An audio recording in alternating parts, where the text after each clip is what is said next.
Mbola fahamirapantsika tsirairay avy indray amin'izao maraim-baovao izao ary manana fiadanana, manana fahasoavana amin'ny anaran'i Jesosy Kristy Tompo ho antsika tsirairay avy, ho an'ny audacieux tsirairay avy, ho an'ireo femmes de foi audacieuses ihany koa amin'ny anaran'i Jesosy. Tsika moa efa milaza foana hoe tsika tsy manao régime de groupe akory na hoe manao mutinerie tsika. Matoky fenontsika ny fahasoavan'Andriamanitra mameno an'i pasteur Rodolphe, mameno antsika tsirairay avy ihany koa atao anatin'ny iraka tanterahantsika an'izao jeûne et prière izao. Araka ny SMS na ny message au Viber dia efa fantatsika moa hoe alpha 21 dia matetika ny olona bloqué foana izany ao anatin'ilay hoe inona ny anaran'ilay jeûne anareo, jeûne d'Esther, jeûne de Daniel, jeûne de Moïse, jeûne de Jésus. Dia tsy tia hitondra fanazavana plus ho antsika izany mba tsy hisy focalisentsika amin'ilay nombre fa matoka ny amin'ny fanampiany fanahy masina antsika anatin'ny quelques minutes izay ifampizarantsika fahaforontsika ndao tsika nomboka ny lohantsika dia hivavaka angataka ny fitarihan'ny fanahy masina.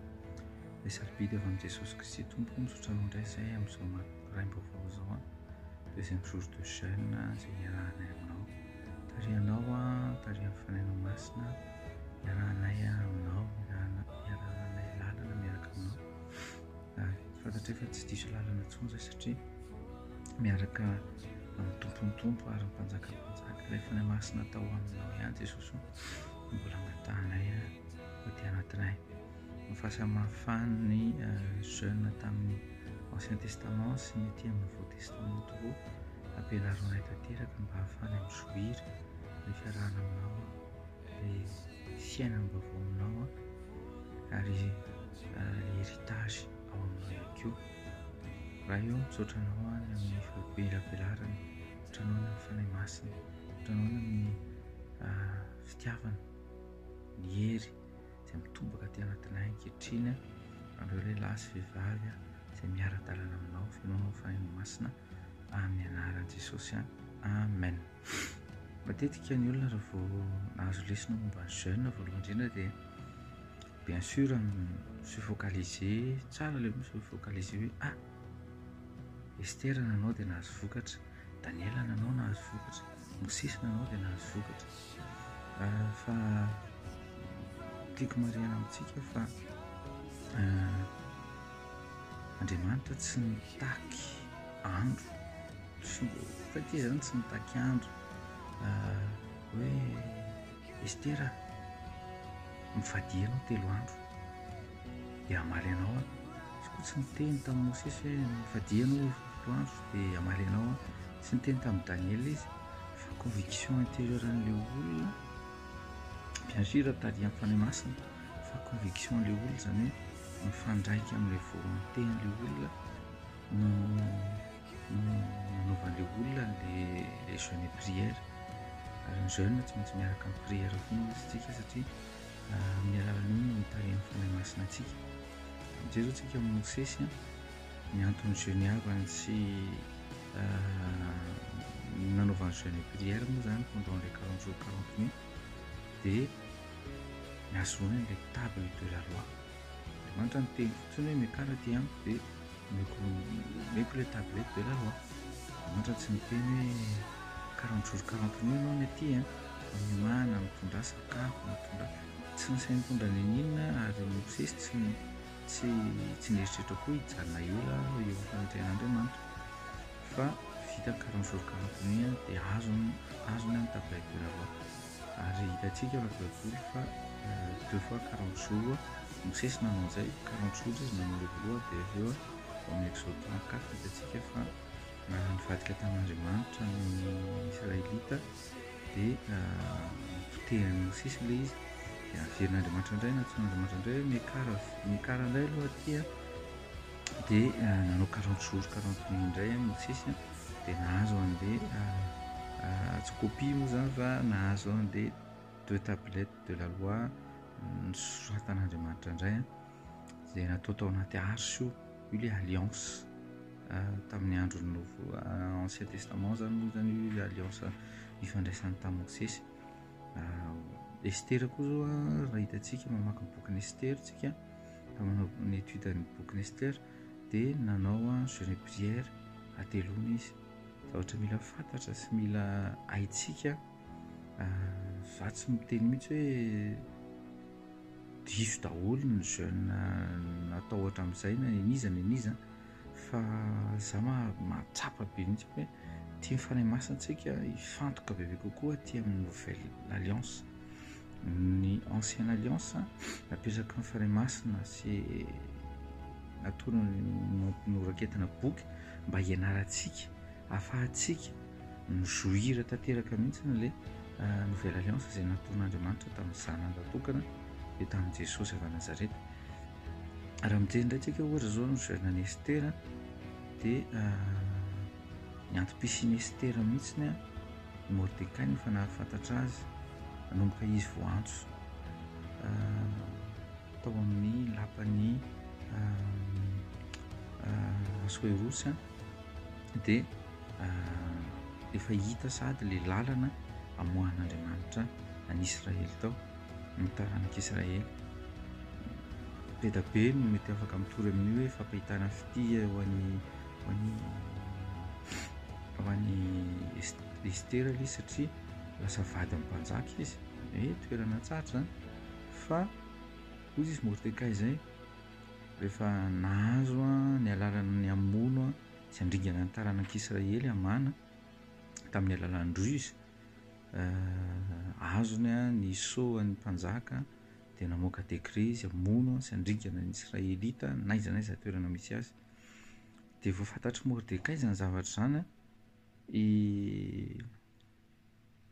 Estera tsy au courant ninina tao anaty palais. Dia ozy izy Mordecai mantsany Estera ngamba ozy izy da ozy izy tena sura mihitsy fa no zao antony zao izy nametran'Andriamanitra anao ao amin'ny lapa. Dia tonga saina be Estera satria nanazava sy nanamarteny izy hoe za ozy izy anie efa fotoana elaela ihany ny tsy natsoa mpanjaka ary zay miseho natrehan'ny mpanjaka tsy voantso dia tsy maintsy tapahan-doha na dia vadiny aza.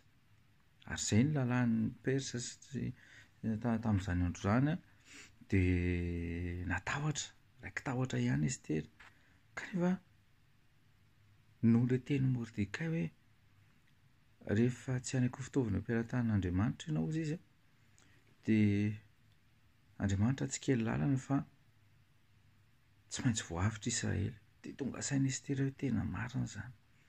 Dia izy andeha ary hifady 3 andro hitanareo teo zao tsy nibitsika akory fanahy masina andany ianao mifady 3 andro dia angatao zao fa izy no niteren'ny fanahiny izy tao anatiny tao hoe andeha hifady atelona dia hifady atelona dia fady anina sy fady anina tsy misotro rano mandritra ny atelona izy ny concubine izy sy mipiasa ny servante azafady dia hoe Mordecai sy ny Israelita koa any ivelan'ny lapa zany dia manao an'izay. Dia eto zao tiako koa nareo remarquer andia zavatra anankiray ity fa ny Israelita dia nitenen'Andriamanitra hoe rehefa mifady nareo dia miakanjo jute rongony izany hoe mampahory ny vatana zany dia tsy mihinan-kanina tsy misotro rano dia tena mirakotra cendre izany hoe fomba tena tradition ny Israelita mihitsy zany ny peuple de Dieu tamin'izany andro zany. Dia zay ny jeûne amin'ny ancien testament dia nanao an'izany daholo na hitantsika ary zao na tany tamin'ny andron'ny Jona ny rahana tany Niniva dia ohatr'izay ihany koa nataon'ny zareo. Dia hitantsika moa tao Niniva fa na mbola ho hitantsika mandritra ny divanteny jour ty rehefa manao étude biblique tsika momba ny jeûne fa na ny biby fiompy na ny zaza mahambehivavy dia nasain'ny mpanjaka nanao jeûne et prière nangataka famindrapo. Misy karazany jeûne oui bien sûr fa tiako velabelarina amin'ity maraim-baovao ty fotsiny ny amin'ny resaka hoe tombony azontsika aty amin'ny Nouveau Testament jeûne izay iarahantsika tao ankehitriny izao zany amin'ny anaran'i Jesosy. Dia fomba tamin'izany zany dia ohatran'izay fomba fiakanjo comment le faire comment s'habiller sady mikika mokaoka eran'ny tanàna dia izay zavatra nataony Mordecai ordre mihitsy n'ilay izy ordre divin ilay izy. Kanefa kosa rehefa mamaky tsika Matthieu 6 tena ataoko ohatrany hoe contraire an'izay mihitsy. Inona ary ny anton'ilay izy izy nareo? Satria Jesosy ny jeune an' Jesosy ny tena faratapony indrindra.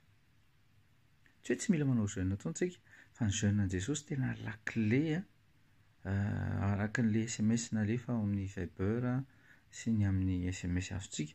Dia raha Estera nanao an'ilay jeune de 3 jours dia lakile ny tsy fandringanana antaran'Israely ilay jeune izay nataony sy tsy fandringanana azy koa zany satria izy andeha iseho eo anatrehan'ny mpanjaka nefa tsy natsoina. Sady voatazona ny ainy nydringana ny fahavalony Hamana no novana décret dia tsy maty ny Israelita tsy ringana. Voalaza ao anaty baiboly ihany koa fa tsy hoe nanao intelo na inefatra n'izany koa izy Estera dia zatra be amin'izay tany tia ny fanahy masina antsika hiala ao anatin'ilay hoe jeune d'Estera, jeune de 21 jours, jeune de Daniel dia fahazarana be fotsiny hoe dia vonona be hoe tsy nakanina mandritra ny 21 jours tsy mifantoka any amin'ilay isan'ilay andro tsy mifantoka any amin'ny le lakile izay efa voavahan'Andriamanitra tamin'ny andron'ny Estera, rehefa voavahan'Andriamanitra tamin'ny andron'ny Daniel. Ny Daniel zao 21 jours resaka vision ny anazy resaka azony an'ilay lakile an'ilay vision sy azony an'ilay lakile ny vision zany izay zavatra hitranga amin'izao andro farany izao. Izay ny nanaovana ilay 21 jours anataka ihany koa Daniel ny amin'ny fanafahana ny taranak'Israely tao izay vao en exil tao Babylone. Ka tsika nefa tsy ohatran'izay intsony. Resaka ozona, resaka aretina, tsika tsy manao jeune mba ho sitrana, tsika tsy manao jeune mba ho délivrer, tsika tsy manao jeune mba ho sauver. Ireo jeune izay efa nataony ancienne alliance rehetra dia vitan'i Jesosy ny bonne foi pour tout tao anatin'ny 40 jours 40 nuits. Ary Andriamanitra tsy miforcer antsika, miinviter antsika izy bien sûr fa tsy mihorodoro antsika izy hoe tsy maintsy manao ohatry nataon'i Jesosy koa tsika makany amin'ny désert, tsy haiko na désert tany le toerana nomeny hoe ao amin'ny désert any Sahara na ohatra fotsiny teneniko na désert tao Palestine na désert tao amin'ny Mont Horeb tsy haiko hoe ohatr'izay dia tsy maintsy makany ohatran'ny hoe ny silamo tsy maintsy makany Lameka dia hoe ny kristianina koa tsy maintsy makany Israel ve na tsy ohatr'izay intsony dia tsy maintsy manao jeune 40 jours 40 nuits ao koa ny jeune ataontsika dia hoe be da be manao an'izany hoe tsy niditra lalan'izay omaly fa androany ilay izy moa zany tonga dia zaraiko eto amin'ity vidéo ity hoe tsy maintsy manao jeune 40 jours 40 nuits mba hahazoana puissance. Tsia Lucas Matthieu 4 verset 14 zao sy ny raisitsika amin'ny baiboly. Matetika tsika nare tamina mpanompon'Andriamanitra na nare tory-teny tany dia everitsika ilay izy fa hoe ampy zany ilay izy fa izay ilay tsy maintsy mamaky tsika dia miaraka amin'ny tenin'Andriamanitra foana eo amin'ny tsy Matthieu 4 fa Lucas 4 azafady mitovy ihany ireo en parallèle fa Lucas 4 verset 14 dia matetika rehefa hoe mamaky an'ity tsika hoe Lucas 4 14 naran'i Jesosy et Jésus retourna en Galilée dans la puissance de l'Esprit et sa renommée se répandit dans toute la région d'alentour.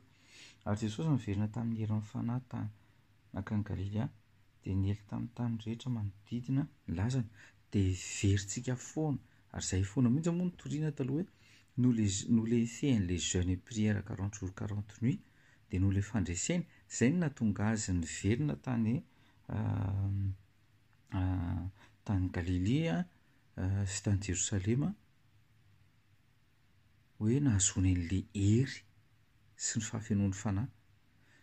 Ao amin'ny Matthieu 3 rehefa vita ny batisa dia nidina ny fanahy masina nameno azy ozy izy dia niteny amin'izay Andriamanitra hoe ity ny zanako latokana. Après an'izay izy amin'ny teny frantsay hoe ce n'est qu'après, après an'izay izy a vao noentin'ny fanahy tany anefitra ny fady 100 andro sy 100 alina. Ao tsika tsy après ny 40 jours 40 nuits izy ny nahazo hery, fa avant an'izay izy ny nahazo hery.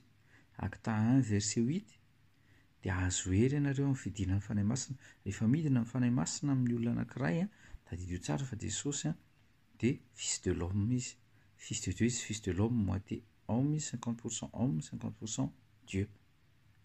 Nidina tety izy naka-nofo tamin'ny alalan'ny Marie mba hiproveny antsika sy montrevany antsika fa izy dia olombelona no fianonan'ny fanahy masina. Acte 10:38 mba hanao ny asa soa, délivrer ny olona, hichasser des vola sy guérir izay olona malady. Alléluia. Dia tsika zany ao anatin'izay zavatra izay dia tokony izay no hisy focaliser-tsika hoe Jesosy tsy nanao jeûne prière mba hahazo puissance, fa ny puissance nefa azony efa tonga zanak'Andriamanitra izy. Ity ny zanako latokana ozy izy ny tena azafady izay ilay ny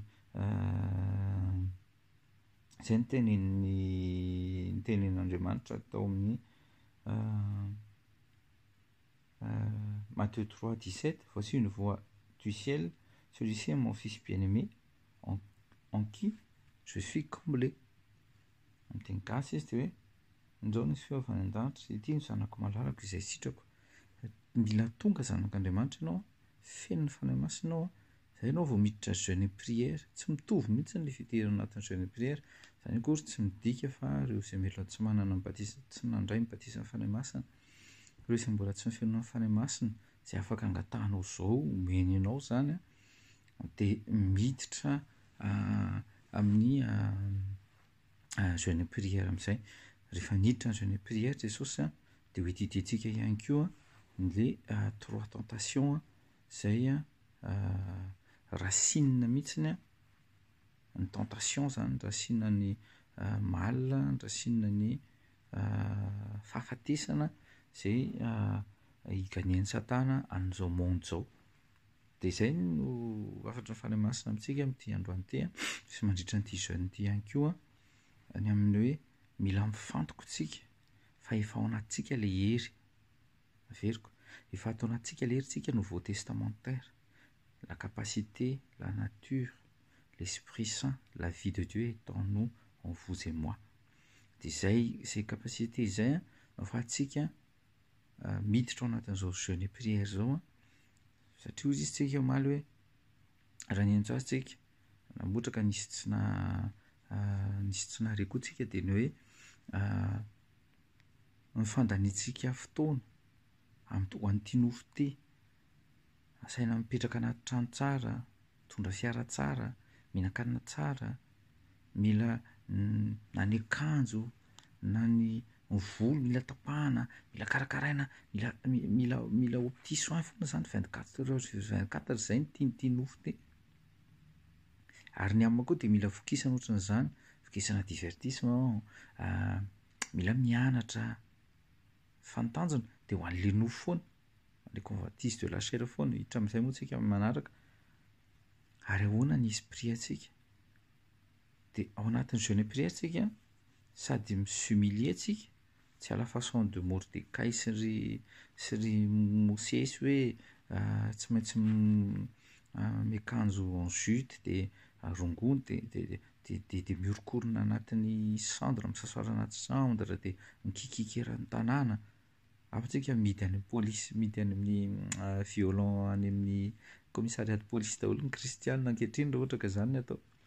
Fa efa hitan'i Jesosy ilay izy fa tsika ety amin'ny nouveau testamentaire tsy ohatran'izay. Eo amin'ny nouveau testamentaire manomboka Matthieu 6, ao Matthieu 6 moa zany fa tsy hoe manomboka Matthieu 6, dia asaina tsy atao hita ety ivelany mihitsy mijeûner zasy ianao, fa mishumilie à l'intérieur tsika, se prosterner tsika tsy ohatran'ny ataon'ny olona tamin'izany mikikikeran'ny tanàna miseporosterne ohatran'ny ataon'ny religion sasany eny an-dalana mistilitily be na asio be reny ozy izy Jesosy efa manana ny valim-potiany reny dia valim-potiany tsy Andriamanitra manome an'ilay valim-potiany fa satria mipresize mihitsy hoe ny rainareo izay ao amin'ny secret ozy izy ao amin'ilay endroit secret izy ny mamaly anareo izany hoe Andriamanitra le hanaovana le action ao amin'ny endroit secret na jeûner zany na prier zany na le offrande zany izy ny mamaly izy ny mamaly antsika izay manao le prière jeûne sy offrande. Alléluia. Ka méditeo tsara ary discerneo tsara ny ancienne alliance sy ny nouvelle alliance mba ahafahantsika misitraka an'le héritage izay nomen'i Jesosy antsika. Jesosy zany ny teny hoe tout est accompli. Alléluia. Ny jeûne prière izay nataon'ireo taloha dia farana tamin'ny andron'ny fanaovany azy ary azony ny résultat moa zany azony valiny sy oui bien sûr nanantenan'Andriamanitra sy ny tanan'Andriamanitra sy nangataka ny solution avy amin'Andriamanitra azony anazy dia point final. Fa ho antsika kristiana hoantsika ka manao ohatra hoe atao ilay anarany hoe jeûne d'Esther, jeûne de Moïse na jeûne de Daniel tsy maninona fa kosa tsika tsy miandrandra intsony ny 10 commandement, tsy miandrandra intsony tsika ny hoe mba tsy ho ringana, tsy miandrandra intsony tsika ny hoe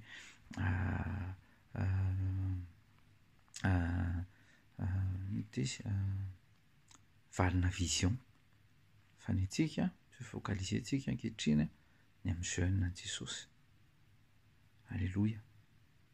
Ary izao tadidio tsara atsika manana ny tombony satria antsika tena baiboly complet dia samita ain'Andriamanitra bon jeûne de bonne méditation de mahireza tsy seul tsika manao an'ilay izy miaraka amin'ny fanahy masina tsika bien sûr ary tsy seul koa tsika satria en assemblée tsika izao. Amen. Peace daholo de bon jeûne. God bless.